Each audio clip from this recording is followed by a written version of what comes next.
Student YouTube class में आप सभी का फिर एक बार स्वागत है। जैसा कि हमने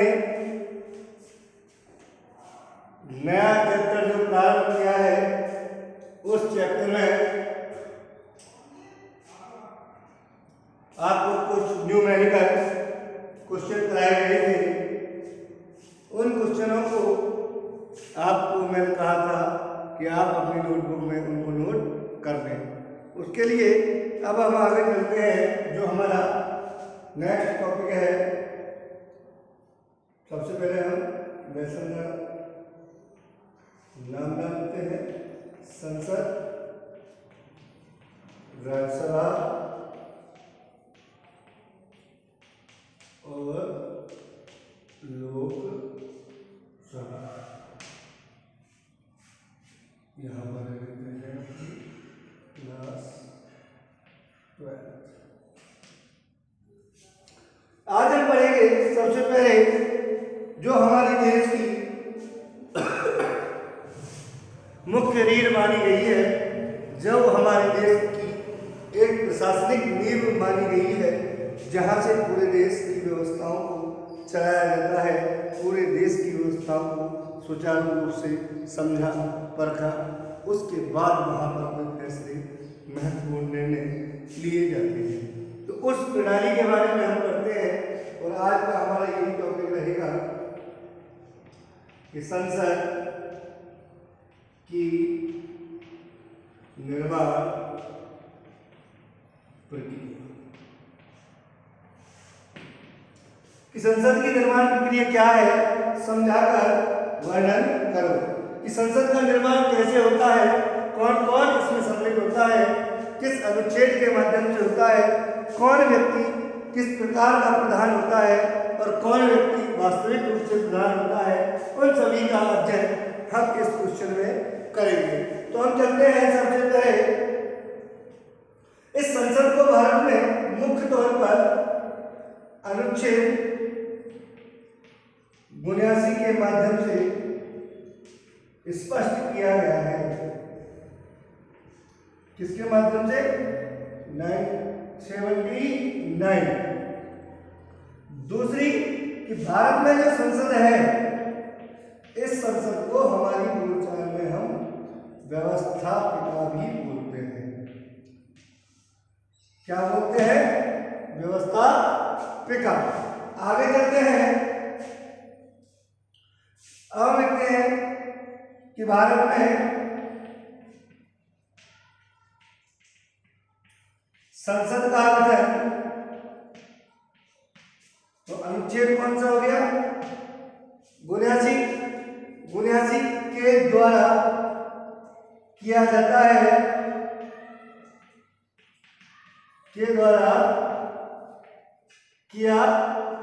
है, आगे चलते हैं। जिसमें क्या होगा? इसमें भारतीय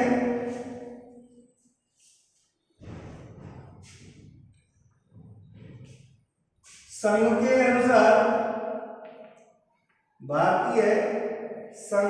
अनुसार एक संसद होगी, जिसका गठन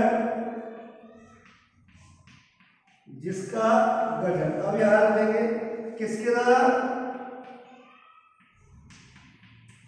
राष्ट्रपति के द्वारा और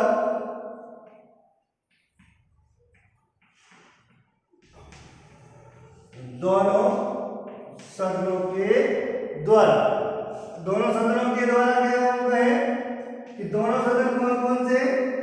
पहला हो गया कौन? राज्यसभा और दूसरा हो गया कौन? लोकसभा। कि राष्ट्रपति और संसद के दोनों सदन मिलकर किसका निर्माण करते हैं? हमारे भारत की संसद का निर्माण करते हैं। जो राष्ट्रपति होता है, कार्यपालिका का संवैधानिक प्रधान होता है, और जबकि प्रधानमंत्री वास्तविक जो कर्ता धर्ता होता है, वास्तविक प्रधान कौन होता है हमारे देश का? प्रधानमंत्री। तो इस प्रकार हमारे भारत देश में संसद का निर्माण पूरा हो जाता है। तो हम सबसे पहले करेंगे इसमें अगर आगे और चले, इसके 3 अंग और हम मानते हैं जो आपको मैंने शुरू के प्रश्नों में बताए थे। कार्यपालिका का प्रधान हो गया राष्ट्रपति, व्यवस्थापिका का प्रधान हो गया कौन? वास्तविक तौर पर प्रधानमंत्री, और ये होती है हमारी कौन? न्यायपालिका। तो इन तीनों को मिलकर हमारी एक संसद का निर्माण पूरा हो जाता है। यहाँ तक क्लियर? एक बार पुनः सुने आप कि भारत में जो संसद होती है हमारे देश में मुख्य तौर पर ये एक रीढ़ बन गई है पूरी शाखा की, जहाँ से जो पूरे देश में एक जाल पुरवा गया है। राजनीति का समझो, चाहे प्रशासनिक स्तर का समझो, या और कोई व्यवस्थाओं का समझो, तो जो जहाँ से जड़ें इसकी जुड़ी हुई हैं वो होती है हमारी संसद। संसद का निर्माण भारतीय संविधान के अनुच्छेद 79 के द्वारा किया जाता है। अब 79 के द्वारा कैसे होगा देखिए। भारत में संसद का गठन 79 के द्वारा किया जाता है। इस संघ के अनुसार पूरे भारत देश में एक संसद होगी। पूरे भारत देश में आज भी एक संसद है। पूरे संघ प्रदेशों में जितने भी प्रदेश हैं उन सभी की एक राष्ट्रीय राजधानी है। उन राजधानियों में जैसे कि हमारे संसद आगे चले, जिसमें राष्ट्रपति होता है और उसकी जो हमारी संसद होती है उसके दोनों सदन मिलकर किसका निर्माण करते हैं? संसद का। तो अब हम 2 शब्दों में लिखते हैं यहाँ पर संसद का निर्माण अनुच्छेद 79 के माध्यम से। राज्यसभा प्लस लोकसभा प्लस राष्ट्रपति द्वारा किसका निर्माण होता है? राष्ट्रपति के द्वारा। और दोनों सदन कौन कौन से? राज्यसभा और लोकसभा।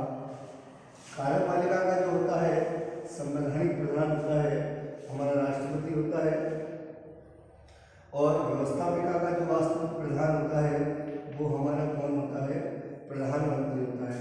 इसके अतिरिक्त भी इसके 3 अंग होते हैं और तीनों अंग अपने अपने क्षेत्रों में सुव्यवस्थित तरीके से कार्य करते हैं। इसी प्रकार हमारे देश में संसद का निर्माण पूरा हो जाता है। आगे चलते हैं।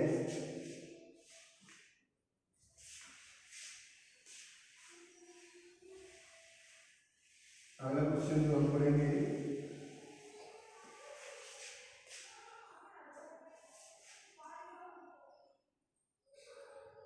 अनुच्छेद 26 326 में क्या प्रावधान है? अनुच्छेद 326 में क्या प्रावधान है? देखिए इसमें क्या है, जो भारत का नागरिक है 18 वर्ष आयु पूरी कर चुका है और मतदाता सूची में उस व्यक्ति का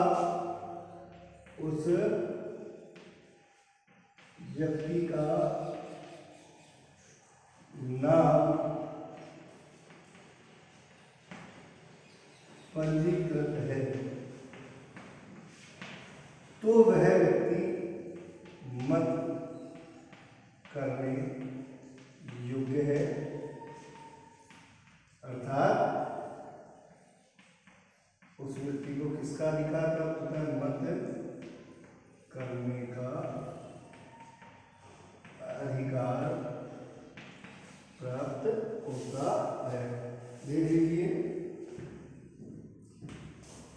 अनुच्छेद 326 में प्रावधान है जो व्यक्ति जो भी भारत के नागरिक हैं चाहे स्त्री हो या पुरुष हो, जो अपनी 18 वर्ष आयु प्राप्त कर चुका है, पूरी कर चुका है और मतदाता सूची में उसका नाम आ चुका है, वोटर लिस्ट जिसको अपन बोलते हैं, तो वह व्यक्ति स्वतंत्र रूप से अपना मत करने का अधिकार रख सकता है और अपना नेता या अपना फैसला चुनने का पूरा अधिकार रखता है।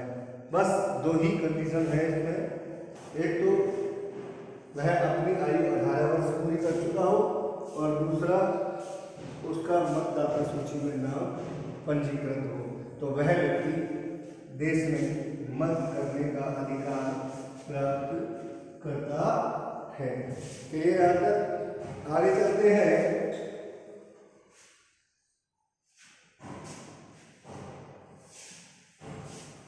अगला क्वेश्चन है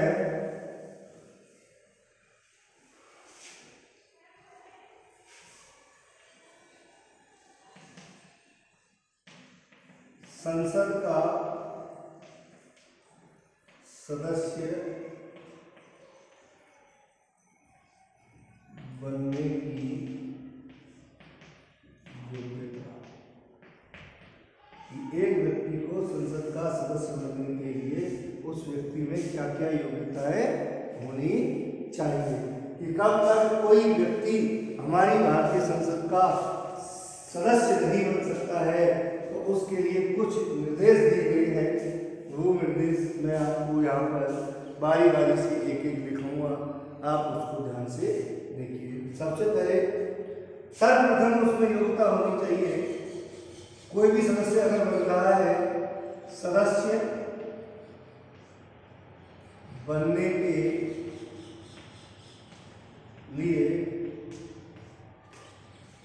सबसे पहले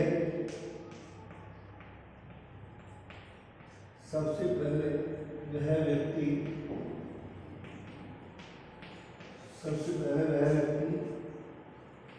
भारत का नागरिक होना चाहिए। किसका नागरिक होना चाहिए? सबसे पहले वह व्यक्ति भारत का नागरिक होना चाहिए तथा राज्यसभा के लिए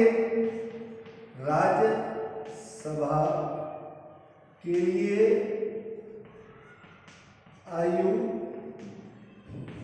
कितने वर्ष होनी चाहिए? आप सभी जानते हैं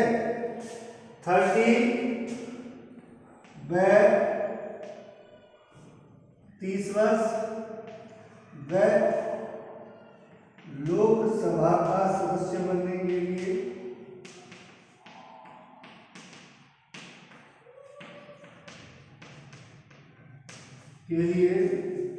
कितनी आयु होनी चाहिए उसकी? 25 वर्ष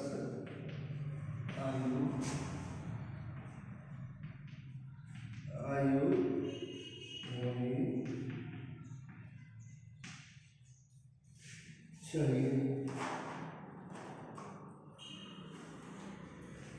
तीसरा जो मुख्य होता है, दिवालिया नहीं होना चाहिए, पागल नहीं होना चाहिए, विकृत नहीं होना चाहिए।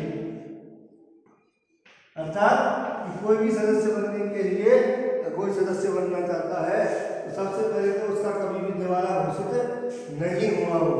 दिवाला होता है जब कोई भ्रम हो, कोई उसकी इंडस्ट्रीज हो और अगर उसका व्यापार फेल हो चुका हो और वो किसी का पैसा चुकाने में असमर्थ रहा हो तो उसका दिवाला और हो जाता है, तो उसे कहते हैं अपन दिवालिया। दूसरा कि पागल तो बिल्कुल नहीं होना चाहिए, कि कहीं पागल व्यक्ति के हाथों में अगर हमारे देश की बागडोर चली गई तो हमारे देश उसके साथ साथ हमारा भी पतन निश्चित ही हो जाएगा, हमारे देश का भी पतन हो जाएगा। अब तो एक व्यक्ति पागल है, जब पूरा देश ही पागल हो जाएगा। विकृत नहीं होना चाहिए, उसकी आकृति सही होनी चाहिए। आगे चलते हैं। आपराधिक पृष्ठभूमि के पृष्ठभूमि के जो लोग अपराधी हैं, भूमि के लोगों को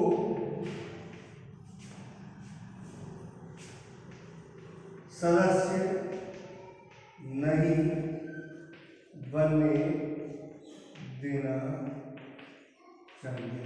अर्थात अगर किसी के खिलाफ कोई भी अपराध है या कोई भी और प्रकार की कोई घटना कर चुका है या फिर वो आतंकवादी प्रवृत्ति का है, झगड़ालू प्रवृत्ति का है, चोर है या और कोई प्रकार का है, तो ऐसे व्यक्ति को हम संसद का सदस्य नहीं बनने दे सकते हैं।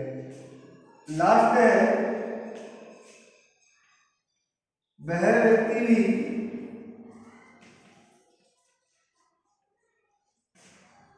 संसद का सदस्य नहीं बन सकता है जो कुछ योग्यताएं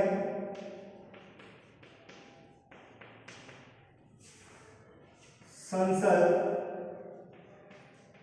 निर्धारित करती है। तो ऐसा व्यक्ति संसद का सदस्य नहीं बन सकता है, क्योंकि मुख्य तौर पर इसलिए रखी गई है ये शर्तें क्योंकि पूरे देश की कमान उन्हीं व्यक्तियों के हाथों में होती है जो हमारे संसद का सदस्य होता है। क्योंकि आप सभी जानते हैं, बजट पारित करने से हो या कानून का निर्माण करने से हो या देश के विकास के लिए कोई योजना हो, तो सभी जब कार्यक्रम पूरे होते हैं उनको संसद के सदस्यों के द्वारा ही पूरा किया जाता है। इसलिए कुछ योग्यताएं निर्धारित की गई हैं, जैसे सदस्य बनने के लिए सबसे पहली योग्यता होनी चाहिए कि वह भारत का क्या हो, नागरिक हो। दूसरी, राज्यसभा के लिए आयु निर्धारित की गई है 30 वर्ष और लोकसभा के लिए आयु निर्धारित की गई है कितने वर्ष, 25 वर्ष। तो लगभग एक व्यक्ति को इतनी आयु अपनी पूरी कर लेना चाहिए। आगे, दिवालिया हो या पागल हो या विकृत हो, ऐसे व्यक्ति को संसद का सदस्य नहीं बनाया जा सकता है। नंबर 3, जिसके खिलाफ आपराधिक रिकॉर्ड हो, केस चल रहे हो, पुलिस उसके पीछे पड़ी हो, तो ऐसे व्यक्ति को भी संसद का सदस्य नहीं बनाया जा सकता है। लास्ट, कुछ योग्यताएं संसद निर्धारित करती है, अगर वे योग्यताएं भी उस व्यक्ति के पास नहीं होती है तो वह व्यक्ति भी संसद का सदस्य नहीं बन सकता है। तो इसलिए हम कह सकते हैं संसद का सदस्य बनने के लिए ये योग्यता होनी चाहिए। अगला क्वेश्चन है, अब हम पढ़ते हैं लोकसभा का गठन। बहुत अच्छा प्रश्न है, मोस्ट क्वेश्चन है।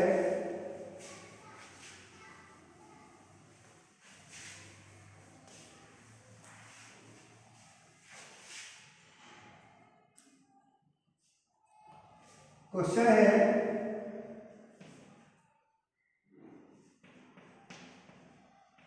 लोकसभा की गठन प्रक्रिया। देखिए, सबसे पहली बात, लोकसभा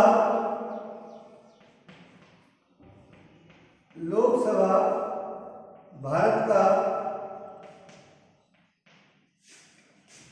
निम्न सदन है।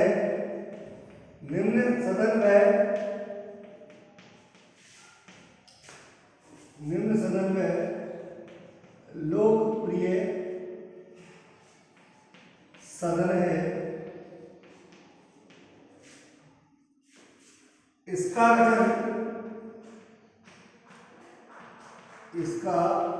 गठन अनुच्छेद 81 के माध्यम से किया जाता है। निर्माण के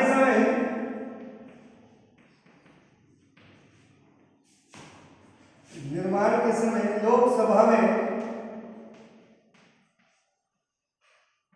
कुल सीटों की संख्या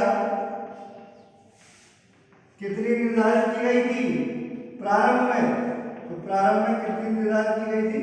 500 की गई थी, परंतु फिर राज्यों का क्या किया गया? पुनर्गठन। परंतु नवंबर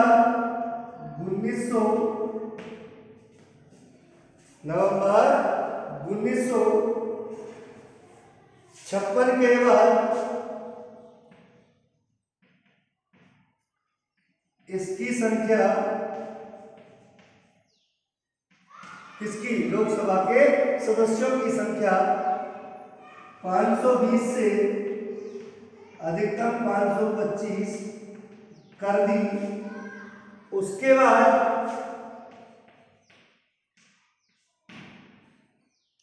इकतीसवें संविधान संशोधन द्वारा 31वें संविधान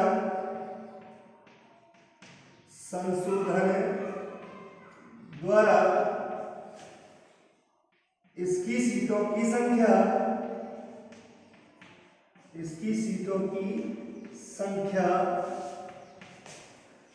545 से अधिकतम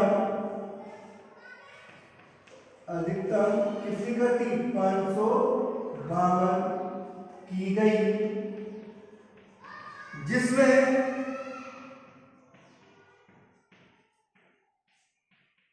543 सदस्य जो चुनकर आएंगे, इनमें से 543 सदस्य निर्वाचित सदस्य होंगे तथा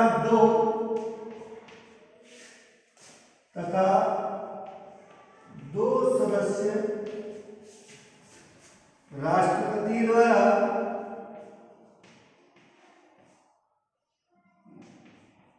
मनोनीत आंग्ल भारतीय होंगे। ये हमारा लोकसभा का गठन हो गया। अब ये जो सीट है ये भी निर्धारित की गई है। अब ये सीटें 2026 तक के लिए निर्धारित हो चुकी है। दिख रहा होगा नीचे। देखिए, लोकसभा भारत का सबसे प्रिय और निम्न सदन है। आपको मैं और बात बता दूं, सबसे आपको ये भी बता, धन भारत का मुख्य होता है और वो भी कहाँ से प्राप्त होता है? लोकसभा से ही प्राप्त होता है, क्योंकि इसलिए ये हमारा महत्वपूर्ण सदन माना जाता है। इसलिए ये भारत का निम्न सदन है और सबसे मुख्य तौर पर इसकी जो बात है लोकप्रिय सदन है, जिसका गठन किसके माध्यम से? अनुच्छेद 81 के माध्यम से किया जाता है। प्रारंभ में जब इसका गठन किया गया था उस समय इसकी सीटों की संख्या फिक्स थी और वो कितनी थी? 500। जैसे जैसे समय रहता गया राज्यों की संख्या में वृद्धि होती गई, तो उनकी संख्या में, सीटों की संख्या में भी वृद्धि होना अनिवार्य हो गया, क्योंकि कुछ क्षेत्र जो थे उनका क्षेत्रफल बड़ा हो गया, जनसंख्याएं बड़ी हो गई। तो फिर इसमें सुधार किया, तो राज्यों का पुनर्गठन किया गया, राज्यों में संख्या में वृद्धि हुई। तो नवंबर 1956 में राज्यों का पुनर्गठन किया गया। राज्यों का पुनर्गठन 1 नवंबर 1956 को। तो इसकी संख्या में वृद्धि की गई, इसमें न्यूनतम 520 और अधिकतम 525 कर दी। उसके बाद फिर पुनः आवश्यकता हुई तो संविधान संशोधन 31वें के द्वारा इसकी सीटों की संख्या में दोबारा वृद्धि कर दी और उसमें अब की बार 545 से अधिकतम कितनी कर दी? 500